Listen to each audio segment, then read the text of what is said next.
너는 너 바닷가의 모래알같이 나 홀로 불불이 살지 말라고 예수님이 십자가로 너와 나 우리는 한가족 우리는 한가족 하나님의 가족 하나지고 세워주고 서로 돌보며 우리는 한가족 하나님의 가족 사랑으로 예수님과 함께 우리는 한가족 하나님의 가족 하나지고 세워주고 서로 돌보며 우리는 한가족 하나님의 가족 사랑으로 예수님과 잠깐 우리 목소리로 찬양합시다. 우리는 머리로 박수. 하나님의 가족 받아주고 세워주고 서로 돌보며 우리는 한가족 하나님의 가족 사랑으로 예수님 다시 한번 우리는 한가족 우리는 한가족 하나님의 가족 받아주고 세워주고 서로 돌보며 우리는 한가족 하나님의 가족 사랑으로 예수님과 함께 걷는 하늘 가족. 아멘. 할렐루야. 우리를 하나 되게 하신 하나님 앞에 감사와 영광의 박수 올려드립시다.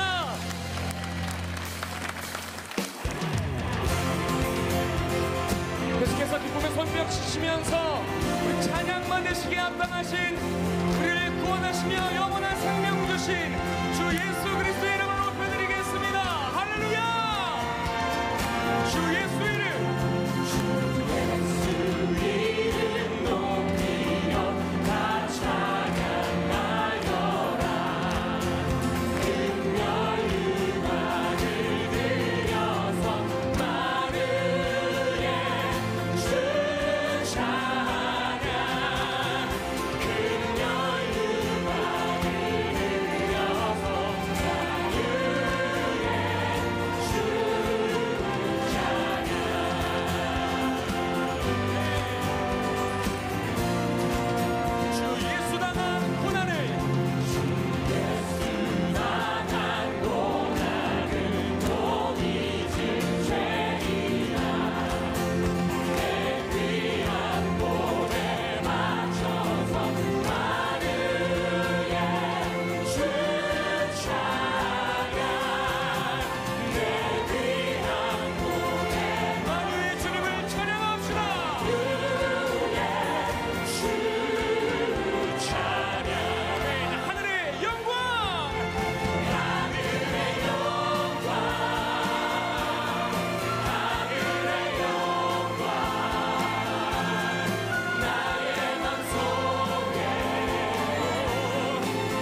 당신 모습 그대로 사랑합니다. 한번 해볼까요? 시작. 당신 모습 그대로 사랑합니다. 옆에 분에게 당신 모습 그대로 사랑합니다. 당신 모습 그대로 사랑합니다. 당신 모습 그대로 사랑합니다. 자, 하나님께서 우리를 이 땅에 보내시고 죄인으로 태어났는데 죄인으로 남겨두지 않고 하나님이 어떻게 누구를 보내서라도 누구야 교회 가자, 누구야 예수 믿자, 누구야 너 교회 가자, 그렇게 하나님이 누구를 보내어서 끝끝내 설득하여 나를 죄인의 자리에 남겨두지 않고 구원의 큰 강을 건너 하나님의 자녀가 되게 하셔서 우리는 구원받은 존재가 되었단 말이죠. 그렇다면 한번 좀 생각해 봐야 됩니다. 왜 날 구원하셨을까? 하나님은 나를 구원하셔서 하나님의 자녀로 삼으시고 무엇을 하시려고 나를 구원하셨을까? 여러분 질문해 보셔야 되는 거 아닙니까? 그렇죠? 나 구원받았네, 너 구원받았네, 우리 구원받았네, 할렐루야만 할 게 아니라 그렇게 기뻐하다가 문득 물어봐야죠. 왜 날 구원하셨지? 날 구원하신 목적이 뭘까? 그 우리를 구원하신 목적이 분명히 에베소서에 나오고 있는데 2장 8절에서 10절, 너희는 그 은혜에 의하여 믿음으로 말미암아 구원을 받았으니 이것은 너희에게서 난 것이 아니요 하나님의 선물이라.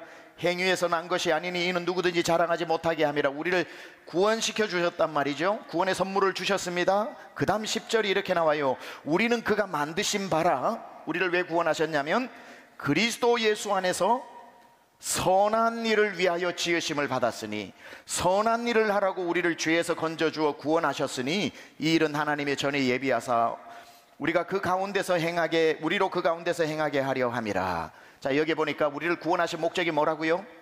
선한 일을 하기 위해서 우리를 만드시고 죄에 빠진 우리를 구원하셨다는 겁니다. 그럼 여기에서 선한 일을 하라고, 우리를 구원하신 목적이 착한 일 하라고 부르셨다면 여러분 구원 안 받아도 되는 분 많을 겁니다. 왜냐하면 나 원래 착했거든, 원래 내가 착한 일은 도맡아서 했거든, 나 원래 선하다는 말 제일 많이 들었다. 이런 사람은 만약에 우리가 구원받고 난 뒤에 해야 되는 선한 일이 착할 선자를 써서 착한 일이라면 뭐 예수 믿기 전이나 후나 달라질 게 없겠죠. 그러나 주 안에서 선한 일이라고 할 때는 우리가 그저 불쌍한 사람 돕는 정도의 선한 일이 아니라 이거는 구약 성경의 히브리어를 한국말로 옮기니까 선하다라는 표현을 쓴 거지, 원래 선한 일을 위해서라고 할 때 이 선은 토브라고 하는 히브리어를 쓴다 이 말이에요.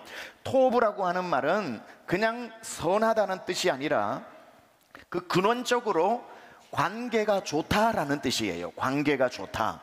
그래서 선하다라고 하는 것은 착한 일이 아니라 관계가 좋다. 자, 한번 생각해 보세요. 이 사람하고 나하고 관계가 좋으면 저절로 선한 일을 하게 되잖아요. 그러니까 선한 일은, 행위는 결과다 이 말이죠. 아, 내가 저 사람이 좋은데 내가 악한 일을 할 리가 있겠습니까? 그러니까 관계만 좋아지면 저 사람에게 하지 말라 그래도 선한 일을 하게 되는 거죠. 그러니까 선의 근원 토브는 선한 행위가 아니라 서로의 좋은 관계를 말하는 거죠. 이 토브라는 단어가 성경에 어디에서 처음 쓰여졌냐면은 하나님이 인간을 만드시고 보시기에 심히 좋았더라라고 할 때에 그때의 토브, 좋다라는 뜻이에요. 이게 선하다라는 뜻하고 같아요. 사람을 만드시고 하나님이 보실 때에 선하고 좋다라고 할 때는 하나님하고 인간이 죄를 짓지 않을 때이기 때문에 하나님하고 인간이 관계가 좋은 상태, 이걸 토브라고 그러고 그걸 한국말로 선하다라고 말하는 거죠.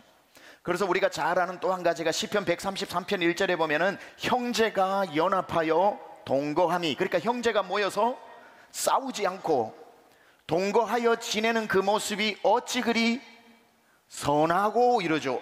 형제가 잘 지내는 걸 선하다라고 표현을 해요. 형제가 잘 지내는 것을 보기 좋다라고 말하지 않고 선하고 그 다음에 아름답다 이렇게 말하죠. 그러니까 형제끼리 싸우지 않는 좋은 관계가 토브라는 겁니다. 그러니까 서로 관계가 좋으면 서로에게 선을 베풀고 힘든 사람 도와주고 배고픈 사람 먹여주고 밥 한 끼 사주고 이런 건 시키지 않아도 된다 이 말이죠. 그래서 하나님이 우리를 구원하신 목적은 첫 번째, 하나님하고 나하고 토브, 선한 관계가 되어지도록 죄의 문제를 해결해서 하나님과 나와의 관계가 좋아지는 것, 이게 첫 번째 토브. 두 번째, 내가 얼마나 귀한 줄도 모르고 눈에 보이는 대로 남이 매겨주는 점수대로 나를 저주했던 나를 하나님이 너무 귀하게 여겨 구원시켜 주셨으니 내가 사람들 먹여주는 점수에 그런 사람 아니구나, 나는 하나님의 자녀가 맞구나 하고 내가 나와 잘 지내는 토부, 이게 선한 거죠. 내가 나를 잘 대하는 게 선한 행위다 이 말입니다. 그리고 난 뒤에 선한 일을 위하여 구원하셨다고 그랬으니 이제는 내가 내 이웃과 좋은 관계를 가지는 것, 그래서 좋은 관계를 가지라고 우리를 부르셨다. 그렇다면 잘 지내는 정도가 아니라 이 사람이 하나님하고 관계가 끊어져 있죠. 이 사람이 하나님과 토부가 이루어져 있지 않죠. 그러니까 내가 이 사람에게 해줄 수 있는 최고의 선한 일은 뭡니까? 이분이 하나님하고 관계가 좋아지게 만드는 것. 자, 이게 제가 자세히 설명해서 그렇지 수도 없이 들었던 그 말이에요. 우리를 부르신 목적은 예수 모르는 사람 예수 믿게 해서 하나님하고 관계가 좋게 만들어주는 것, 이게 우리를 구원시켜 주신 목적이라는 거죠. 따라서 여러분 옆에 있는 형제 자매에게 밥 한 끼 사주고 필요한 용돈을 주는 거 귀한 일입니다마는, 여러분이 이웃에게 할 수 있는 최고의 사랑과 최고의 선은 여러분이 알고 있는 예수님을 전달해서 그가 예수님을 믿음으로 그가 하나님의 자녀 되게 만드는 것, 이게 우리가 해줄 수 있는 최고의 선한 행위라는 겁니다. 그래서 여러분 옆에 누군가가 여러분 때문에 예수를 믿는다면 이건 얼마나 놀라운 일인지 몰라요. 어젯밤에 우리가 정말 은혜를 받고 나를 지으시니가 하나님, 나를 부르시니도 하나님, 나의 나 된 것은 오로지 주님의 은혜라 찬양을 하고, 길지 않은 시간 우리가 찬양을 하고 축도로 이제 다 숙소로 돌아가는 즈음에 다 빠져나간 자리에 세 분이 앉아서 이쪽 귀퉁이에서 기도를 멈추지 않고 있는 거예요. 나중에 우리 사역자들하고 종례를 하면서 디브리핑을 하고 있는데 저희 아내가 달려왔습니다. 목사님 빨리 와서 기도 한번 해드려야 될 것 같아요. 지금 한 분이 예수님을 지금 만났는데 지금 목사님 가서 기도해 주시면 좋을 것 같아요 하고 가보니 이쪽에 있던 분이 저 끝으로 가서 아주 덩치가 좋은 남자분이 막 울고 있는 거예요. 그 뒤에 그 덩치만 못하지만 그 형님이 온 얼굴에 콧물이 범벅이 되고, 형수님은 옆에서 또 눈물을 흘리면서 우리 동생이 이 수련회를 안 오려고 그랬고 예수님을 안 믿었는데 내가 지금까지 그렇게 예수님을 믿도록 기도했는데 오늘 저녁 예배드리다가 예수를 만났다는 거예요. 얼마나 그 형제님이 울고 있는지 제가 기도를 해주는데도 예수님을 만난 그 감격이 전해지잖아요. 그 형님은 태어나서 할 일 다 했어요. 형님으로서 할 수 있는 최고의 일, 자기의 가장 가까운 동생을 주님과 연결시키는 일. 따라서 우리가 예수를 믿고 하나님의 자녀가 된 것, 우리를 구원하신 목적은 여러분이 가는 곳마다 만나는 이웃에게 하나님과 연결시키는 일, 그 선한 일을 하라고, 그 선한 일을 하라고 우리를 부르셨다는 거 여러분 절대로 잊어버리면 안 됩니다. 그렇다면 나의 이웃은 누구인가?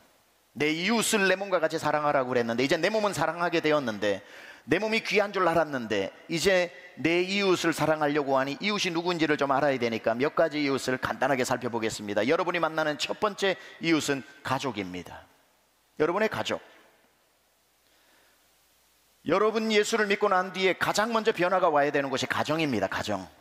남편이 예수를 먼저 믿었으면 남편이 아내를 사랑해야 되는 거예요. 아내가 먼저 예수를 믿었다면 아내가 남편이 어떤 무슨 일이 있고 무슨 과거가 있고 마음의 상처를 줘도 내가 예수를, 그것하고는 비교할 수 없는 천국을 선물 받고 내가 주님의 신부가 되었고 내가 예수님이 내 안으로 들어온 이 구원받은 나로서 이제 사랑이 시작되어져서 그 내 이웃이 첫 번째인 나의 땅끝이기도 하고 나의 원수이기도 했던, 날마다 적과의 동침이었던 그 부부관계가 혹시 있었다면 예수를 믿고 난 뒤에 첫 번째로 내가 만나야 할 이웃은 가족이라는 거예요. 내 배에서 나왔지만 나 뜻대로 한 번도 살아주지 않은 야속한 나의 자녀, 키워놨더니만 전화 한 번 1년에 한두 번도 제대로 하지 않는 서운하기 짝이 없는 자녀, 모든 것을 내가 쏟아부어도 거기에 대한 보람도 찾을 수 없는 그러한 상황이어도 여러분은 예수를 믿었다는 것만으로도 그 집에서 제일 큰 복을 받았다는 뜻이에요.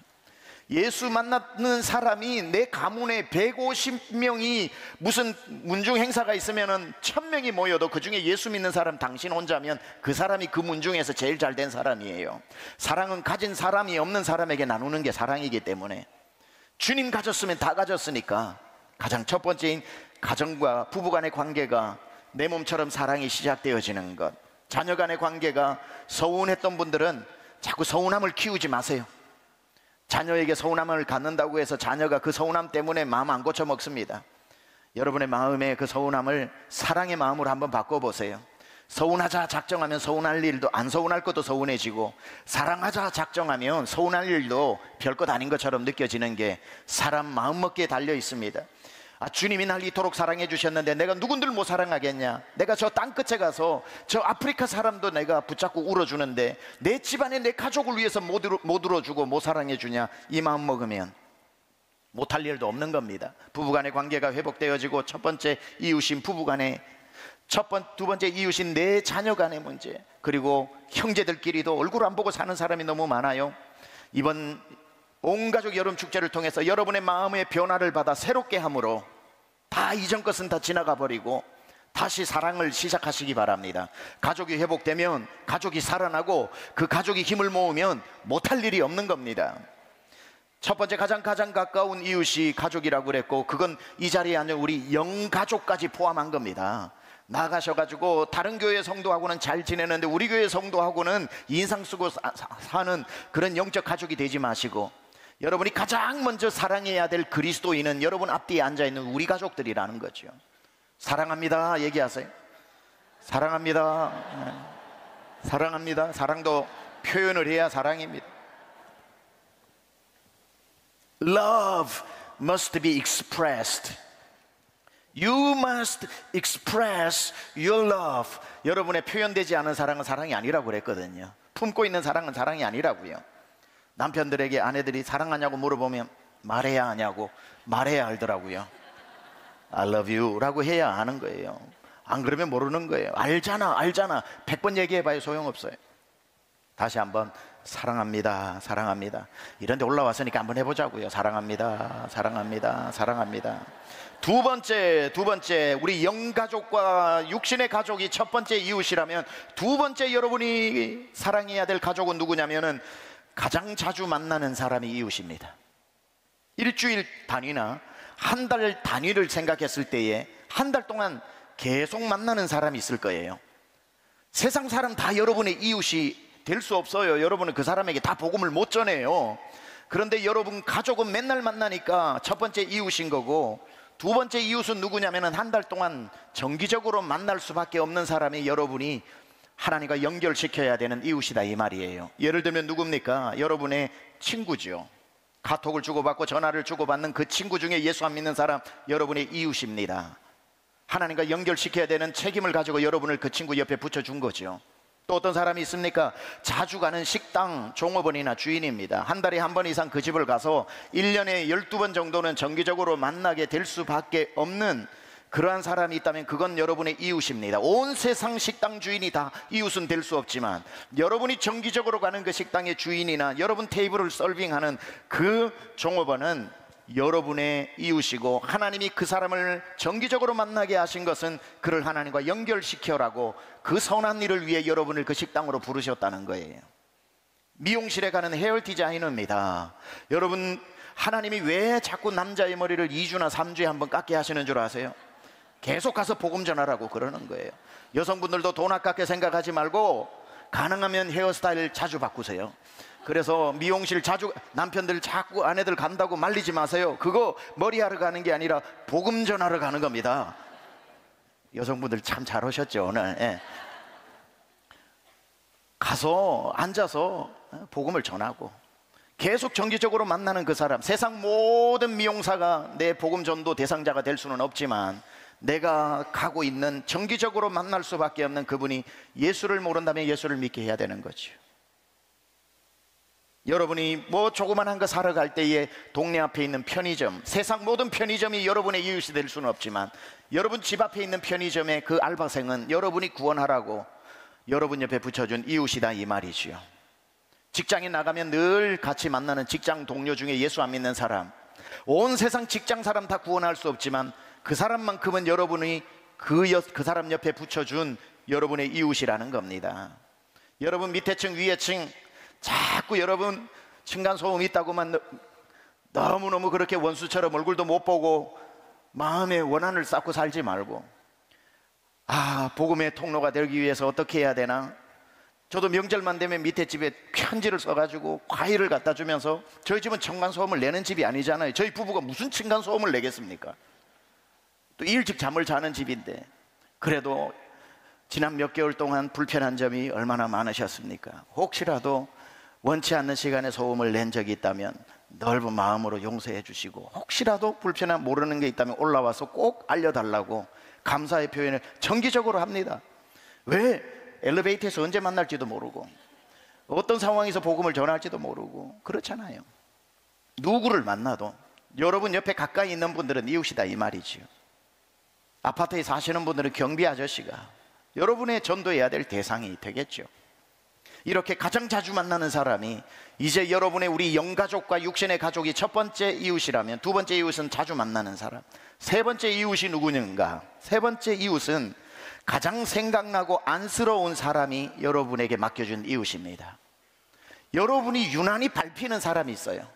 유난히 신경 가는 사람이 있어요. 남들은 아무렇지도 않게 생각하는데 나는 시선을 못 대고 그 마음을 담고 집에 와서도 마음이 아리고 신경 쓰이는 사람, 그 사람이 여러분의 이웃입니다. 누가복음 10장에 보면 선한 사마리아인의 이야기가 나오죠. 선한 사마리아인의 이야기의 발단이 이렇습니다. 한 율법학자가 예수님께 나와서 대뜸 묻습니다. 예수여, 누가 내 이웃입니까? 그래요. 누가 내 이웃입니까? Who is my neighbor? 누가 나의 이웃입니까? 라고 물으니까 예수님이 뭐라 그래요? 율법에 뭐라고 써 있느냐? 그러니까 이번에는 이 사람이, 마태복음 22장에는 예수님이 말씀하셨지만 여기는 율법학자가 이렇게 이야기합니다. 성경에 이르기를 너는 마음을 다하고 뜻을 다하고 힘을 다하여 주 너의 하나님을 사랑하라 하셨으니 이것이 크고 첫째 되는 계명이라고 했습니다 하고 누가복음 10장 27절에 말하고 있습니다. 대답하여 이르되 내 마음을 다하며 힘을 다하며 뜻을 다하여 주 너의 하나님을 사랑하고 또한 내 이웃을 내 자신과 같이 사랑하라 하였나이다. 이렇게 이야기를 하고 나니까 마음에 생각이 들었던 것 같아요.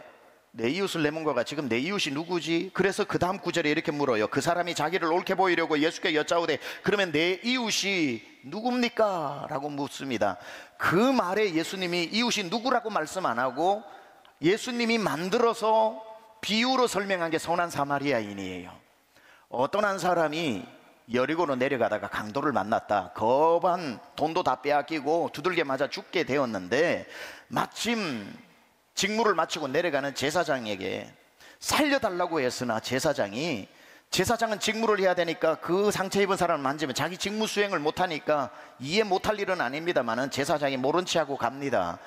성소에서 일을 마치고 나오던 레위인들이 봤는데도 아이고 저러다가 내일 출근도 못한다고 그래가지고 또 무시를 하고 갑니다. 그러나 인간 취급도 하지 않았던, 왜 그 길을 사마리아인이 여리고로 내려가고 있었는지는 몰라도 사마리아인이 내려가다가 그 사람을 보고 자기가 타던 나귀에 들쳐업고 주막으로 가서 2데나리온을 주면서 다시 와서 돈이 더 들면 주겠다고 그를 살려내는 그 이야기를 하면서 묻죠. 누가 내 이웃이냐? 그러니 선을 행한 사람이 이웃입니다 라고 이야기하죠.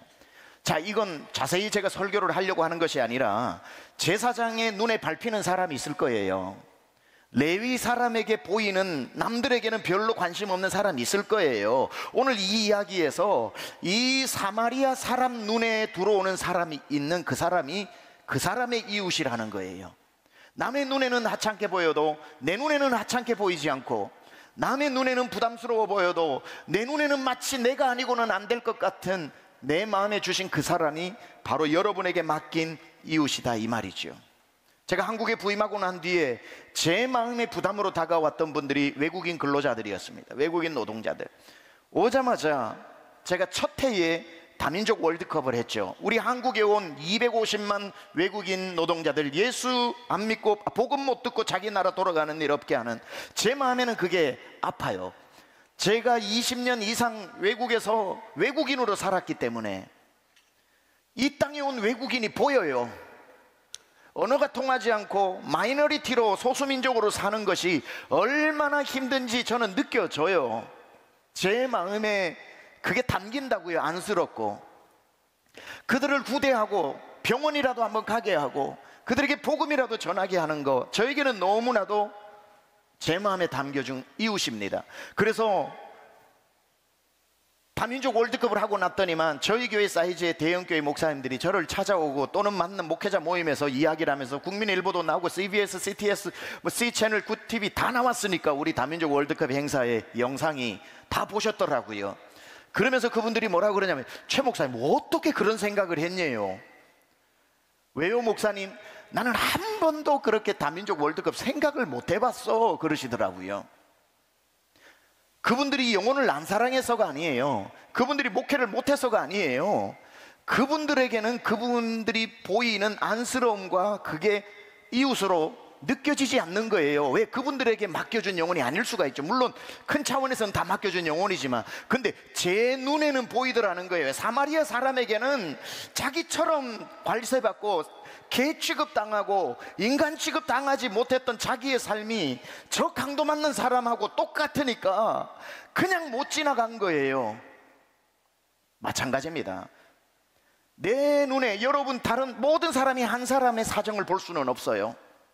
누구는 그거 아니야 라고 하는데 나는 그거 맞아 하고 너무 안타까운 그 사람은 내게 붙여준 영혼이라고요. 내게 붙여준 이웃.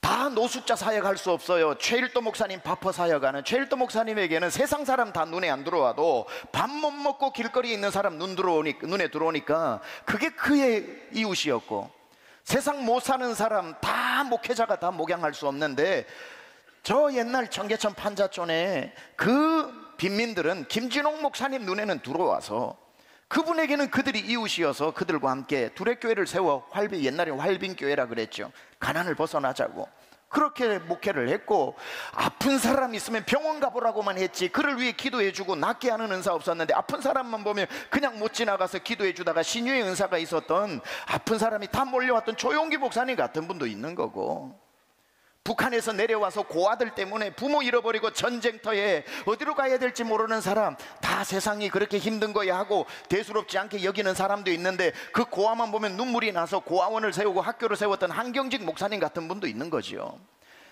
모든 사람이 다 고아를 볼 수 없어요. 모든 사람이 노숙자를 볼 수는 없어요. 모든 사람이 다 외국인 근로자를 볼 수는 없어요. 모든 사람이 다 아픈 사람이라고 다 끌어안을 수 없어요. 그런데 내게 유난히 남들 눈에는 별로 신경 안 쓰이는데 지나오다가 그 사람만 생각하면 가슴이 아프고, 집에 와도 마음이 개운치 않고, 그 사람 잘 있나 싶은 마음이 내 마음에 떠나가지 않으면 그 사람은 여러분에게 붙여준 이웃이다 이 말이에요.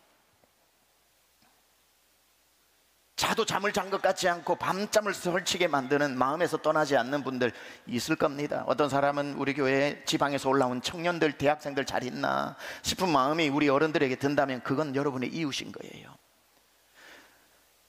여러분의 은사를 따라서 자꾸 마음속에 떠오르는 사람, 하나님이 맡겨준 사람입니다. 첫 번째는 우리의 가족이고, 두 번째는 우리의 영가족이고, 세 번째는 내가 정기적으로 만나는 사람이라면, 네 번째는 여러분 마음에 담기는, 마음에서 떠나지 않는 그 사람이 책임져야 할 이웃이라는 거죠. 말씀을 마무리합니다. 마지막 네 번째 이웃이 중요합니다. 어려운 도전인데요, 여러분에게 상처를 준 그 사람이 이웃입니다. 상처를 줘서 여러분을 괴롭게 하는 그 사람, 그 사람을 사랑하래요. 쉬운 일입니까? 나에게 아픔을 준 사람을 어떻게 사랑합니까? 용서만 해도 잘한 거지. 이 얘기가 있죠. 여러분 손양원 목사님 잘 아시죠? 너무 옛날 분이라서 감각이 없습니까? 그래도 들어봄직해요. 손양원 목사님, 소록도 나환자촌이 생기기 전까지 애양원에서 나환자들을 돌보던 사랑의 원자탄 손양원 목사님 아닙니까? 그렇죠? 1948년 즈음에 자기의 두 아들이 그 당시에 여수 반란 사건 때문에 그 당시에 그곳에 많은 정치적인 요동을 치고 민족적 이념의 정치적 갈등 때문에 그 사회주의에 완전히 매도되어진 자기가 두 아들의 동기에 총에 의해서 두 아들이 죽게 되잖아요. 예배를 드리는 중에 그 소식을 듣게 됩니다. 예배를 드리는 중에 그 소식을 듣고도 예배를 다 아무 일 없었다는 듯이 목사님이 마치게 돼요. 그리고 난 뒤에 두 아들의 장례식장에서 그분이 말도 안 되게 10가지 감사라고 하는 감사를 오히려 두 아들을 데려간 하나님 앞에서, 성도들 앞에서 이렇게 고백을 합니다. 첫 번째, 나 같은 죄인의 혈통에서 순교의 자식들이 나오게 하셨으니 하나님 감사합니다. 둘째, 허다한 많은 성도들 중에 어찌 이런 보배들을 주께서 하필 내게 맡겨주셨는지 그 점 또한 주님 감사합니다. 셋째, 삼남 삼녀 중에서도 가장 아름다운 두 아들 장자와 차자를 바치게 된 나의 축복을 하나님 감사합니다. 넷째, 한 아들의 순교도 귀하다 하거늘 하물며 두 아들의 순교일이요 하나님 감사합니다. 다섯째, 예수 믿다가 누워 죽는 것도 큰 복이라 하였거늘 하물며 전도하다가 총살 순교 당함이리요 하나님 감사합니다. 여섯째, 미국 유학 가려고 준비하던 내 아들 미국보다 더 좋은 천국에 갔으니 내 마음이 안심되어 하나님 감사합니다. 일곱째, 나의 사랑하는 두 아들을 총살한 원수를 회개시켜 내 아들 삼고자 하는 사랑의 마음을 주신 하나님 감사합니다. 여덟째, 내 두 아들의 순교로 말미암아 무수한 천국의 아들들이 생길 것이 믿어지니 우리 하나님 감사합니다. 아홉째, 이 같은 역경 중에서도 이상 8가지 진리와 하나님 사랑을 찾는 기쁜 마음, 여유 있는 믿음 주신 우리 주 예수 그리스도께 감사합니다. 10번째, 이렇듯 과분한 축복 누리게 되는 것을 감사합니다. 10가지 유명한 10대 감사 제목이지요. 이 고백하고 난 뒤에 목사님이 찬송을 힘있게 부릅니다. 영광 영광일세, 내가 누릴 영광일세. 그 찬양을 힘있게 부른 다음에 하나님 앞에 감사의 헌금을 드리는데 1만 원의 헌금을 드립니다. 지금 1만 원만 해도 적지 않은, 그 당시에 1만 원, 그 당시에 교사와 목회자의 사례비가 80원일 때였습니다. 1만 원의 감사 헌금을 드리고 자기 아들 동인 동신을 죽인 양재선을 자기의 양자로 삼아 손재선으로 만들고 기어이 그 아들을 목회자로 키워내죠. 손양원 목사님의 딸이었던 손동희 권사님이 간증을 한 걸 들었습니다. 사랑하는 오빠 둘을 총살시킨 그 사람을, 철천지 원수를 양자 삼겠다고 아버지가 가족 앞에 발표하니 가족이 난리가 났습니다. 동희가 말립니다. 아버지, 어떻게 우리 오빠를 죽인 사람을 양자로 삼아요? 용서도 못할 판인데 왜 아버지 그렇게 양자를 삼으려고 하셔요? 그렇게 말리니까 아버지가 이렇게 얘기하더랍니다. 그 권사님이 아버지 얘기를 추억하면서 이렇게 얘기하더래요. 동희야, 우리 예수님이 원수를 용서하라 그랬으면 난 용서하고 끝낼 텐데, 원수를 사랑하라고 그랬는데 원수를 사랑하는 방법이 양자 삼는 방법밖에 더 있냐? 우리 주님이 원수를 용서하고 끝내라 그랬으면 나도 그렇게 하고 싶은데 원수를 사랑하라 그랬는데 어떡하냐? 양자 삼아야지. 그 말 앞에 무슨 말을 하겠습니까? 네 번째 이웃이 누구라고 그랬습니까? 나에게 상처를 준 사람, 나를 아프게 한 사람, 꼴도 보기 싫은 사람, 그 사람을 우리는 최대 용서로 끝나는 경우가 많죠. 그래, 용서했어. 이제부터 안 보고 살면 되는 거 아니야. 용서했다고. 용서가 최선이야. 성경에서는 원수를 용서하라 그러지 않고 사랑하라고 했으니 이 얼마나 어려운 일입니까? 이 얼마나 부담스러운 이웃이냐고요. 가족 사랑 뭐 힘듭니까? 교회 성도 사랑 뭐 힘듭니까? 한 달 동안 정기적으로 만나는 식당에 종업원이 뭐가 힘듭니까? 내가 사랑을 베풀 수 있는 내 마음에 들어온 사람이 뭐가 힘듭니까? 영웅심에라도 할 수 있는 일이지만 내게 아픔을 준 사람을 사랑하라니요. 그래서 주님이 얘기하는 거예요. 널 사랑하는 것처럼 사랑하는데 저절로 사랑 안 된다. 그래서 힘을 다하라는 거다. 그래서 뜻을 다해 사랑하라는 거다. 그래서 목숨을 바치면서까지도 사랑하라고 하는 거다. 저절로 사랑이 어딨냐? 안 되는 줄 아니까 힘 다하라 그러는 거지. 사랑이 그만큼 힘드니까 목숨까지 들여서라도 해보라는 거지. 사랑하는 여러분, 오늘 제목이 당신 모습 그대로 사랑합니다입니다.